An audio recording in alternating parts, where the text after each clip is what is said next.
Here's how I painted this little ink and watercolour duck on a prepared canvas. I started with a pencil outline to give me a guideline, and then I moved to the ink stage.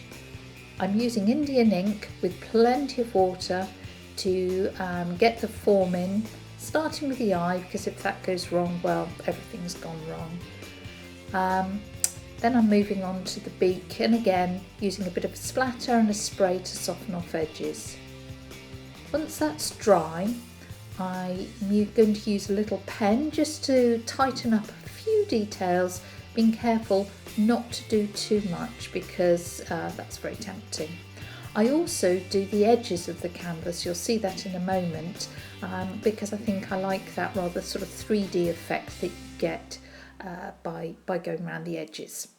I used a little bit of salt just to add texture and break up that ink pigment. It looks really feathery and I like that.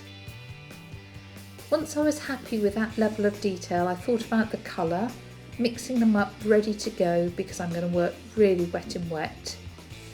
Start again with the eye and then working outwards, and here you can see the colours mixing on the surface. Again, I added a little bit of salt to get that feathery texture, and I made sure I left some areas of white so that you get that sparkle. It's important that the colour has a job to play, that you're not just colouring in your ink drawing or your ink painting. When those colours are pretty much ready, I need to think about the end details. I'm softening off edges with that spray again so that we've got a mixture of hard and soft edges. I'm darkening some of the colours where I need to, and then I'm using a syringe to place what look like random dots, but they are actually placed really precisely. Some of them are lifted off.